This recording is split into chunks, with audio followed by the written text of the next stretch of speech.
जय श्री रामचंद्र की जय। जय सीता मैया की जय। प्रथम सोपान बालकांड। जिस समय उस मछली के चिन्ह की ध्वजा वाले कामदेव ने कोप किया, उस समय क्षण भर में ही वेदों की सारी मर्यादा मिट गई। ब्रह्मचर्य, नियम, नाना प्रकार के संयम, धीरज, धर्म, ज्ञान, विज्ञान, सदाचार, जप, योग, वैराग आदि विवेकी की सारी सेना डर कर भाग गई। विवेक के अपने सहाय को सहित भाग गया। उसके योद्धा रणभूमि से पीठ दिखा गए। उस समय वे सब सद्ग्रंथ रूपी पर्वत की कंदराओं में जा छिपे, अर्थात ज्ञान, वैराग, संयम, नियम, सदाचार आदि ग्रंथों में ही लिखे रह गए। उनका अचरज छूट गया।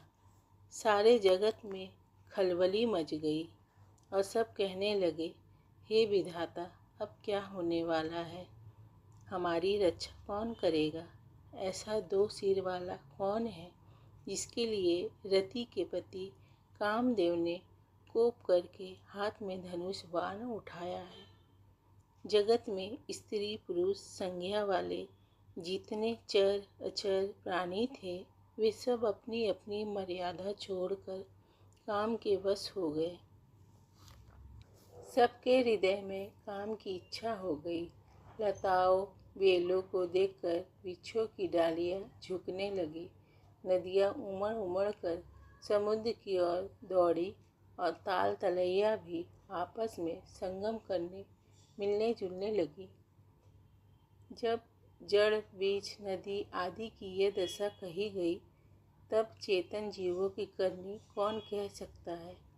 आकाश, जल और पृथ्वी पर विचरने वाले सारे पशु पंछी अपने संयोग का समय भुलाकर काम के वश हो गए। सब लोग कामांध होकर व्याकुल हो गए। चकवा चकवी रात दिन नहीं देखते।